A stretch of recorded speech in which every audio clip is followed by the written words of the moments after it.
each other at the table, but the laptop is up in front of both of them. How can they be out to dinner together? What does this mean? And I don't get it. So this question is very important that we bring this out, because our lives are every day affected by technology, and it keeps increasing. And we do have another question, which is an interesting question considering what's going on in our society today with our political and economic situation. So here's the question, framed in that way. Do you think politicians are more or less spiritual than your average, whatever that may be, person? Okay, that's a great question, and I don't like to judge because we're not here to judge, but I'm very saddened by the fact that we have taken prayer out of our schools, out of our government. It just seems that there is no recognition to the higher authority of the God of our understanding that I feel we so desperately need. I feel that these times of political times in support of our politicians is that I look at the economy and what's happening in the Gulf and all the changes with our food and all this stuff is a cry out that we are not doing it right. We need to make changes on how we're treating our animals, because how we treat our animals, and we are meat eaters, we are ingesting the food with the preservatives and the chemicals, and then we have people with ADD and disorders, and we're wondering why there's all this health issue. That could be a show in itself. But also the fact that we're not just honoring just spirit in so many of our actions. God exists in every area of our life. Our family, our home, our schools, our politicians, our countries. And until we come to that recognition of the greater picture, I think we're going to continue to struggle. So I think the time that we're going through right now, I think it's a blessing. I think, praise God that we're going through this struggle right now, because there has been such greed, there has been such corruption, there has been such an imbalance. And believe me, there's a lot of good things going on in the world too.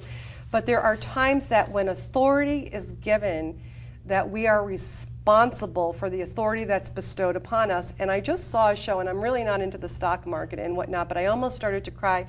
And they were interviewing Warren Buffett. And Warren Buffett, who is just a financial mega powerhouse. And one of it was a congressman or a senator said to him, Warren, maybe your purpose here is not all that money that you made, but to be able to show the world and our government a different way of doing things. Maybe that is your greatest legacy that you will leave behind. And I think that's what this time is symbolic of, is that it is time for each of us as individuals with the mindfulness, and I talk about the mindfulness, that we are responsible for what's going on out there. We are allowing it, we are approving it. We can get so caught up in the hecticness of our life going, I don't have time for it, I can't be bothered, I gotta take Johnny to school, and believe me, everybody is way too busy. But if we don't slow down and take a look at what we're doing to our food supply, to the earth, to ourselves personally, we're just not headed in a good direction. No, and this was never meant to be if we believe that there is the Creator and it is God, because God created this earth as a paradise.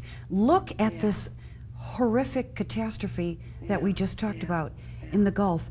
How can we not see it? This is a sign. This is a wake-up call. How can we not feel it in our heart and soul that we are not doing the right things on this planet for ourselves and for every other life species on Earth? It's just mind-boggling to me, and it hurts me, and this is really awful because it's on my mind all the time. So I want to be positive on how I can address it. How can we address this catastrophe in a positive light? I think the way we can address this catastrophe in a positive light is, first of all, being a voice for truth. Also, praying. Prayer is powerful, powerful, powerful. I think we need to step up and get more involved in just our own communities. Just see what's going on a local level. I think we need to support our farmers who are doing Yes. organic produce to buy locally on your levels. I think we need to learn more about sustainable living, having gardens for, I mean, I'm an Yes. organic gardener. I have my own garden. I'm responsible, so I know where that food is coming from. And people say, you know, we don't have the time. How do you not have the time? This is like eating is a part of your life. You know, you're eating all the time. Right, and so we need to educate ourselves. Yeah. We need to educate others. We need to be open-minded about all of this that's happening and to want to make that difference spiritually and physically while we're here. So when we talk about all of this as we just have, can you just summarize briefly in a short time and let our audience know, where do you feel God fits into the big picture in terms of what's going on right now, how we should regenerate ourselves, and what would you like to end our little conversation with in your own words? Well, someone said one shared with me, I have so many wonderful things shared with me, and then someone said, you know, we always ask God for so much. We always ask God for so much. And God, I mean, God will just always give. That's just the nature of God. I mean, God's amazing. It's like maybe asking God, what is it, God, we can do for you? Exactly. What can we do for you as human beings here, honoring the earth for the time that we're here, whether we're here for a day, 100 years, 50 years, whatever. How do we keep our hearts open to love? Exactly. How do we keep our hearts open to forgiveness? How do we respect one another? How do we break through the barriers of communication, of having true intimacy with our brothers and our sisters globally, not Yes. just here? And that's everything you've said is wonderful. And Cindy, we are just going to say good night to you. Audience, I hope you've had this wonderful experience as I have. And Cindy Miller, thank you so much for being with us. Thank you. And we'll have you back again. Thank you. Thank you. Thanks. Good night. Good night.